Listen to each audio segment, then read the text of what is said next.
জি, আমি ফয়সাল করিম Masud.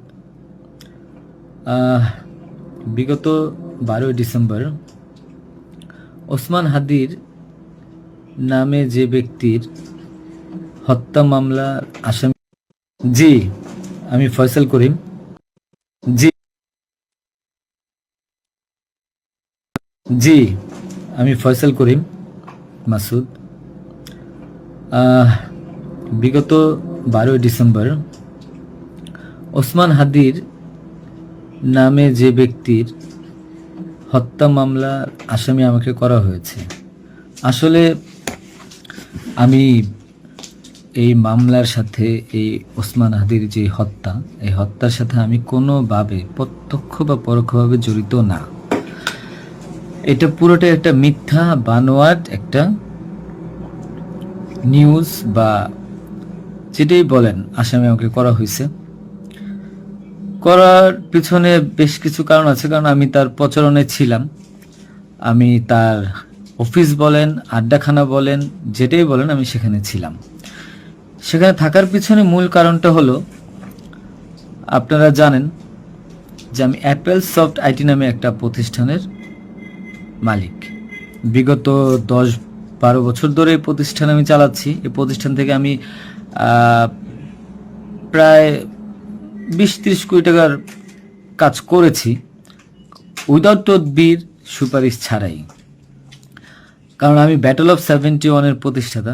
Battle of 71-এর মতো একটি গেম বানিয়ে আমি বাংলাদেশে জাতীয় পুরস্কারও পেয়েছি। আমি সফটওয়্যার ইঞ্জিনিয়ার, আমি এমবিএও করেছি। এখন কথা হচ্ছে সেটা না, কথা হচ্ছে যে আমি সেখানে কেন গেলাম। সরকার পতনের পর আমার ব্যবসা প্রতিষ্ঠানে অনেক লস হয়, যেখানে আমি ঋণগ্রস্ত হয়ে যাই। তো আমি কিছু কাজ, নতুন কাজ, আইটির কাজ জমা দিয়েছি। তো আমি তাদেরকে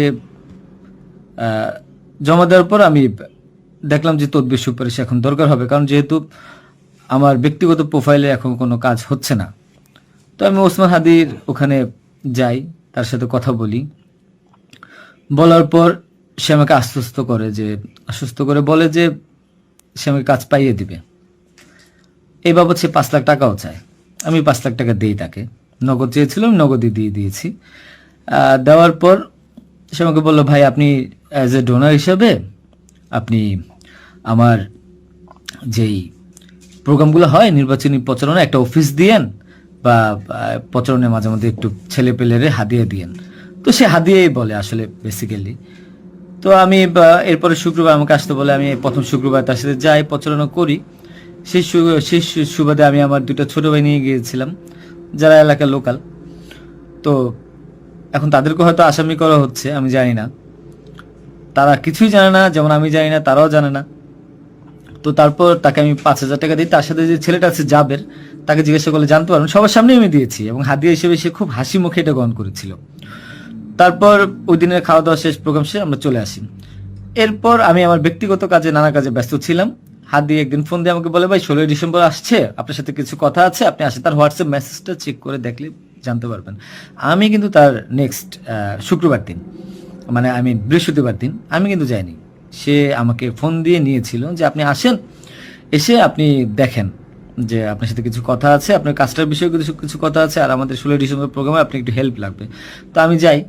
সাথে আমার বেসিক্যালি আমি বাইক চালাতে পারি না, সেজন্য আমার যে বাইক, সেই বাইকের একজন চালক ছিল, ওটা আমার খুব ক্লোজ ছোট ভাই, আমার খুব স্নেহের, আলমগীর। এবং তাকে নিয়ে যাই সাথে করে। যাওয়ার পরে তার সাথে আমি, পতাকা হবে 35 ইঞ্চি, 40 ইঞ্চি, 18 ইঞ্চি, এগুলো জাবেরকে জিজ্ঞাসা করলে পাবেন, তার সাথে লোক, তাদের সবাই যারা ছিল ওই সিসি ক্যামেরা যাদেরকে যাচ্ছেন সবাইকে জিজ্ঞাসা করতে পারেন। এবং তাকে 250 গেঞ্জি বানিয়ে দিতে হবে, এই জন্য কত টাকা লাগবে ডিটেল। এবং ঘটনার দিন আমাকে সে রিকোয়েস্ট করে, আজকে যারাই যে আপনারা দেখছেন হাজার হাজার লোক, শত শত লোক, হাদির তো এত লোক ছিল না, কারণ সে আমাকে নিজেই রিকোয়েস্ট করেছিল যে ভাইয়া আপনি আমাকে 5-10টা পোলাপাইন দিয়েন, আর 16ই ডিসেম্বরে 50টা ছেলে পেলে দিয়েন, যেন আমার পতাকাটা ধরতে পারে, আমার প্রোগ্রামটা সাকসেস করে দিতে পারে। তো দেখেন, তো ওই জায়গায় আমি তাকে আশ্বস্ত করি, ঠিক আছে আমি চেষ্টা করব। তো পরের দিন আমি যাই। পরের দিন আর মাঝখানে একটা কথা বলি, আমার এর পরের দিনই দুবাই যাওয়ার কথা ছিল। যেহেতু আমার দুবাইয়ের মাল্টিপল গোল্ডেন ভিসা আছে, আমি এর আগেও দুবাই গিয়েছিলাম। তো আমার একটা কাজে দুবাইয়ের কিছু প্রোডাক্ট কেনার কথা ছিল, তো আমার টিকিটটা আমি ওই দিন ক্যান্সেল করাই, যেহেতু সে রিকোয়েস্ট করেছে পিছায় দিই। তো সেই বাবদে যেহেতু 10টা বাজে প্রোগ্রাম, তো আমি ভোরবেলায় বের হই। আলমগীর আমার বাসায় ছিল, আর আমার ওয়াইফ বাচ্চা যেহেতু নরসিংদীতে থাকে, 5ই আগস্টের পর তারা ওখানে সেটেল করে দিয়েছিলাম। তো থাকার পর সুবাদে আমি আমার বোনের বাসায় উঠেছিলাম। আমি কিন্তু অন্য কোথাও যাইনি, বোনের বাসায় উঠেছিলাম ওদিন রাতে। তো ওই বাইক নিয়ে যাই, যেহেতু বাইকটা আমি কিনেছি। তো নাম রেজিস্ট্রেশন হয়নি। তো আলমগীর বাইকটা চালায়, আলমগীর নিয়ে যায়। তো ভোরবেলা আমরা একটা উবার ডেকে আমরা একটা রিসোর্টে যাই, এটাও সত্য। ওই রিসোর্টে যে মেয়েটা ছিল, ওই মেয়েটা বেসিক্যালি আলমগীরের গার্লফ্রেন্ড। কারণ আলমগীর আমি দুবাই চলে যাওয়ার পর সে যেহেতু এলাকায় থাকতে পারছিল না, তার একটু বাইরে থাকতে হবে। তো মেয়েটা তার কাছে একটা হেল্প চায় বাসা ভাড়ার জন্য। তো আলমগীর তার গার্লফ্রেন্ডকে হেল্প করার জন্য বলে, ঠিক আছে তুমি আজকে দেখা করো, আজকে আমাদের অনেক কাজ, তোমার সাথে আমি পরে দেখা করতে পারবো না। তো আলমগীরের সাথে আমি যাই, যাওয়ার পর 8টা 9টার দিকে আমি আবার চলে আসি, কারণ আমার এই টিকিটটা ক্যান্সেল করতে হবে। আবার হাদির প্রোগ্রামে যেতে হবে, ছেলে পেলেও নিয়ে যেতে হবে। তো আমি প্রিপারেশন নিয়ে সকালবেলা চলে আসি। আসার পর এখানে যে মেয়েটার গার্লফ্রেন্ড বানানো, মিথ্যা বানোয়াট একটা প্রচারণা, মানে এর চেয়ে লেম জঘন্য কোনো কিছু হইতে পারে না এই দেশে। মানে আমাকে আসামি করেছেন, ভালো কথা করেন, কিন্তু এইরকম মিথ্যা মানুষের কলঙ্ক দেওয়ার কোনো মানে নেই। সতরা জানেন ওই মেয়েটা গরিব একটা মেয়ে, মেয়েটাকে ফাঁসাচ্ছেন, মেয়েটাকে দিয়ে যা মন চায় তাই বলান। এখন কথা হলো যে আমি প্রোগ্রাম করেছি, হাদিকে যে ওই দিন কথা বলেছি, এবং ওই দিন আমি তাকে আবার 10,000 টাকা দিয়েছি, পোলাপানকে খাওয়া দিয়েন। আমি আমার বাইক নিয়ে যাই, কে বা কারা এই হত্যাকাণ্ড ঘটেছে আমি জানি না। আমি 10 মিনিট আগে তার কাছে বিদায় নিয়ে চলে আসি। আসার পর আমি বাসায় আসি, যেহেতু আমি যাব দুবাই, আমি টিকিট ক্যান্সেল করেছি। আপনারা দুবাইয়ের টিকিটগুলো দেখতে পারেন। আমি একটু দেখাই একটা জিনিস আপনাদেরকে। এই যে দেখেন আমার দুবাইয়ের মাল্টিপল ভিসা, 1 মিনিট।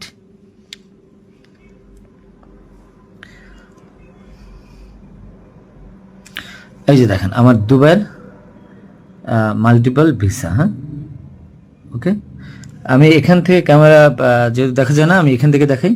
এই যে দুবাইয়ের মাল্টিপল ভিসা আমার স্পষ্ট আছে, দেখেন। ঠিক আছে, দেখেন। আরো ভালোভাবে যদি দেখাইতে চাই তাহলে দেখতে পারবেন কিনা আমি জানি না, একটু ভালোভাবে দেখেন। যাই হোক, এটা আমার দুবাইয়ের ভিসা। তো এরপর আমি এই যে আমার দুবাইয়ের ভিসা, আমার ওই দিন টিকিট ক্যান্সেল করি, এবং আমি যাবো আমার কাছে বিদায় নিই স্বাভাবিক। আমার ভাগিনা একটা আছে 5 বছর বয়স, সে আমার মোবাইলটা ফেলে দেয়। মোবাইলটা ফেলে দেওয়ার কারণে যেটা হয়েছে যে আমার এই মোবাইলটা নেওয়ার জন্য আমার 2 ভাগিনা খুব দৌড়ঝাঁপ করে মোবাইলটা নিয়ে আসে। আমার কাঁধে ব্যাগ ছিল, এখন ব্যাগকে অস্ত্রের ব্যাগ বানিয়ে দিচ্ছে, কিচ্ছু করার নেই আমার, যা বলবে তাই সত্য। আর আমার বাইকের নাম্বার প্লেট চেঞ্জ করে নাম্বার ম্যানহোল থেকে উদ্ধার করা, আমার বাবার 2বার ব্রেন স্ট্রোক করছে, তাকে দিয়ে উদ্ধার করানো, এটা কোন নাটক আমি জানি না। তো তারপর এই তো বাইক উদ্ধার দেখলাম, এগুলা দেখলাম, এরপর আমি বিদায় নিয়ে চলে আসি।